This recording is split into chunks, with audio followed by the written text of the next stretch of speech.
ഷാബാസ് ഷരീഫ് കേസിന്റെ അന്വേഷണ ഉദ്യോഗസ്ഥൻ സുജിത് ദാസ് ഇപ്പോൾ അനന്തകൃഷ്ണനോടൊപ്പം നമ്മളോടൊപ്പം ചേരുകയാണ്.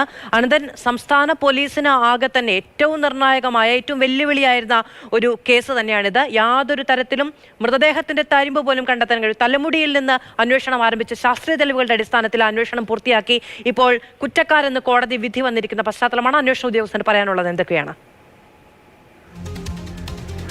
മധു, ഒരുപാട് തിരോധാന കേസുകൾ നമ്മുടെ മുന്നിലുണ്ടായിരുന്നു. പക്ഷേ അതിൽ മൃതദേഹം കിട്ടാതെയും ഒരു കൊലപാതക കേസ് തെളിയിക്കാൻ കഴിയും എന്ന് കേരള പോലീസ് തെളിയിച്ച ഒരു കേസാണ് ഷാബാസ് ഷരീഫിന്റെ മരണക്കേസ്.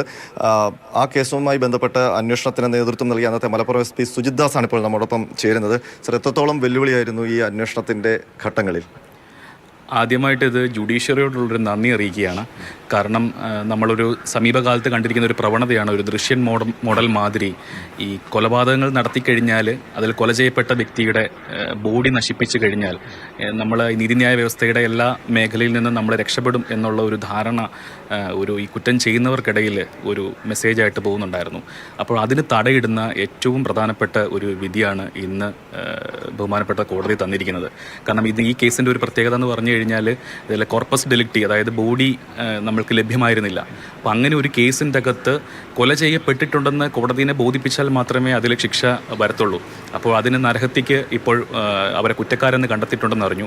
അത് തന്നെയാണ് ഈ കേസിൻ്റെ വിജയവും എന്ന് പറയുന്നത്. ഇതെന്ന് പറഞ്ഞു കഴിഞ്ഞാൽ 2019 മൈസൂരിൽ നിന്നും തട്ടിക്കൊണ്ടു പോകപ്പെട്ട ഒരു നാട്ടുവൈദ്യൻ്റെ കേസാണ്. അദ്ദേഹത്തിൻ്റെ കുടുംബം അവിടുത്തെ ലോക്കൽ പോലീസ് സ്റ്റേഷനിൽ പരാതി കൊടുത്തിട്ടുണ്ടായിരുന്നു എന്നല്ലാതെ അതിനപ്പുറത്തേക്ക് മറ്റൊന്നും കാര്യങ്ങളും ഉണ്ടായിട്ടില്ല. ഇത് അറിയുന്നത് 2022 ഏപ്രിൽ മാസത്തിലാണ് ഇങ്ങനെ ഒരു കേസ് ഉണ്ടായിട്ടുള്ളതായിട്ട് നമുക്ക് മനസ്സിലാകുന്നത്. അതും ഇവരുടെ കൂട്ടത്തിലുള്ള ഒരാൾ ഇവരുടെ നൗഷാദ് എന്ന് പറയുന്ന വ്യക്തിക്കെതിരെ വീട്ടിൽ വന്നിട്ട് നമ്മളുടെ വീട് കൊല ചെയ്യപ്പെട്ടു എന്നുള്ളൊരു പരാതി തരികയും അതിനെ അന്വേഷിച്ച് നമ്മുടെ പോലീസ് വയനാട്ടിൽ പോവുകയും അത് അന്വേഷിച്ച് വന്നപ്പോൾ അവിടെ ഇതിൻ്റെ സ്വാഭാവികമായിട്ടുള്ള ഒരു സമ്മർദ്ദം കാരണം സെക്രട്ടേറിയറ്റിൻ്റെ മുമ്പിൽ വന്ന് ഈ വ്യക്തി ആത്മഹത്യയ്ക്ക് ശ്രമിക്കുകയും ഒക്കെ ചെയ്തു. ഇയാളെ നമ്മൾ കൂട്ടിക്കൊണ്ടുവന്ന് വിശദമായി ചോദിച്ചപ്പോഴാണ് ഇത് ഒന്നിലധികം കൊലപാതകങ്ങൾ അത് നാട്ടിൽ മാത്രമല്ല വിദേശത്ത് നടന്നിട്ടുണ്ട് എന്ന് നമുക്ക് മനസ്സിലായത്. നമ്മൾ ഈ കേസിൻ്റെ അന്വേഷണത്തിൽ നമ്മൾക്ക് വളരെ ബുദ്ധിമുട്ടായിരുന്നു. കാരണം ഇവരെ 2020 വർഷത്തിൽ തന്നെ ഇത് കൊല ചെയ്യപ്പെട്ടു. 2022 ഏപ്രിലാണ് നമ്മൾ ഈ കേസിൻ്റെ അന്വേഷണം തുടങ്ങുന്നത് തന്നെ, 1.5 വർഷങ്ങൾക്ക് ശേഷം. ഇവരെ ആ വർഷത്തിൽ തന്നെ 2020 തന്നെ ഇതിനെ വളരെ കുഞ്ഞു പീസായിട്ട് നുറുക്കിയിട്ട് ഇവർ സീതി ഹാജി പാലത്തിൻ്റെ അവിടെ ചാലിയാർ പുഴയിൽ കൊണ്ട് തട്ടിക്കളഞ്ഞു. നമ്മൾ അന്വേഷിക്കുന്നത് 1.5 വർഷങ്ങൾക്ക് ശേഷമാണ് നമ്മൾ എന്തെങ്കിലും അതിൻ്റെ ഒരു തെളിവുകൾ കിട്ടുന്നുണ്ടോ എന്ന് ഇന്ത്യൻ നേവിയിൽ പോലും നമ്മളെ സഹായിച്ചു. നമ്മളവിടെ അന്വേഷണം നടത്തി. പക്ഷേ അതിൽ നിന്ന് ബോഡിയുമായി ബന്ധപ്പെട്ട ഒരു കാര്യങ്ങൾ നമുക്ക് കിട്ടിയില്ല. പക്ഷേ എല്ലാത്തിലും ദൈവത്തിൻ്റെ ഒരു കരമുണ്ടാകും എന്ന് പറഞ്ഞ പോലെ എവിടെയെങ്കിലുമൊക്കെ ഒരു തെളിവുകൾ അവശേഷിച്ച് വെച്ച് പോകും. അതല്ലാതെ എല്ലാം നമുക്ക് അങ്ങനെ കഴുകി കളയാൻ പറ്റില്ലല്ലോ. അപ്പോൾ അതിൽ ഈ പറഞ്ഞ പോലെ തന്നെ നമ്മൾക്ക് ഒരു ഹെയർ സാമ്പിൾ കിട്ടുകയും നമ്മൾ ആദ്യമേ നമ്മുടെ FSL അതിൻ്റെ DNA FSL അതിൻ്റെ ടെസ്റ്റ് നടത്തി. അത് നമുക്ക് വിജയകരമായില്ല. പക്ഷേ അതിൻ്റെ അഡ്വാൻസ്ഡ് ടെസ്റ്റ് സെൻട്രൽ ഗവൺമെൻറ്റിൻ്റെ കീഴിലുള്ള രാജീവ് ഗാന്ധി ഇൻസ്റ്റിറ്റ്യൂട്ട് തിരുവനന്തപുരത്തിൽ അവിടെ ഉണ്ടെന്ന് മനസ്സിലായി. നമ്മളവിടെ നോക്കിയപ്പോൾ വലിയ തുകയായിരുന്നു, 5.5 ലക്ഷം രൂപ അടയ്ക്കണം. അത് ബഹുമാനപ്പെട്ട മുഖ്യമന്ത്രി മലപ്പുറത്ത് അദ്ദേഹത്തിൻ്റെ വിസിറ്റിൽ ഞാൻ അദ്ദേഹത്തോട് വ്യക്തിപരമായിട്ട് പറഞ്ഞു, സാർ ഇതിനൊരു 5.5 ലക്ഷം രൂപയാവും, ഇത് പെട്ടെന്ന് സാങ്ഷൻ ആയാൽ മാത്രമേ ഇതിൻ്റെ ബാക്കി നടക്കുകയുള്ളൂ എന്ന് പറഞ്ഞപ്പോൾ അദ്ദേഹം ഇമ്മീഡിയറ്റ് ആയിട്ട് അതിന് ഡയറക്ഷൻ കൊടുത്തു.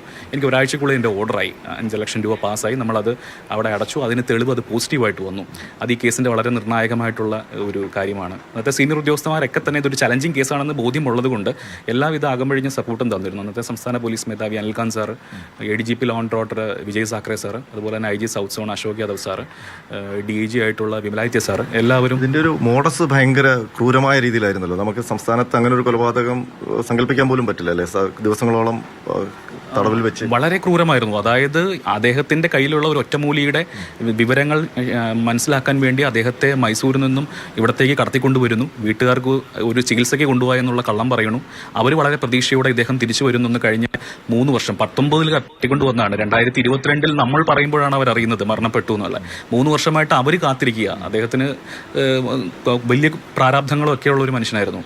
അപ്പോൾ ഇവരതിന് തട്ടിക്കൊണ്ടുവന്ന് സ്വന്തം വീട്ടിൽ കെട്ടിയിടുന്നു. അതിൻ്റെ അയൽവാസികളൊന്നും തന്നെ അതിനെക്കുറിച്ച് ഒന്നും അറിയുന്നില്ല. അവിടെ ഇട്ടിട്ട് ക്രൂരമായി പീഡിപ്പിക്കുന്നു. അത്രയും നാളുകൾക്ക് ശേഷം അദ്ദേഹം കൊല ചെയ്യപ്പെടുന്നു. അത് ശരിക്കും വളരെ ചലഞ്ചിങ് ആയിട്ടുള്ളൊരു ഒരു കേസാണ്. ശാസ്ത്രീയമായ തെളിവുകളും സാഹചര്യ തെളിവുകളും ഒക്കെ തന്നെയാണ് നമ്മളെ ഈ കേസിൽ നമ്മളെ ഇപ്പോഴിങ്ങനെ ഒരു നിലയിലേക്ക് എത്തിക്കാനായിട്ട് സഹായിച്ചത്. ഈ കേസിന്റെ വിധി വരുമ്പം സ്വാഭാവികമായിട്ടും ആൾക്കാർക്കുണ്ടാകുന്ന സംശയം ഒരു കൊലപാതക കേസായിട്ടും എന്തുകൊണ്ടാണ് മനഃപൂർവ്വമായ നരഹത്യ എന്നുള്ള കുറ്റം തെളിഞ്ഞത് എന്നുള്ളത്. അതൊരു കൊലപാതക കുറ്റം അല്ലാതെ മനഃപൂർവ്വമായ നരഹത്യ എന്നുള്ള ഒരു പദം ഉപയോഗിക്കുന്നത്. സാധാരണ അതിപ്പോൾ വിധി വരുന്നതിന് മുമ്പ് എനിക്ക് അതിനകത്ത് കൂടെ കമൻറ്റ് ചെയ്യാൻ പറ്റില്ല.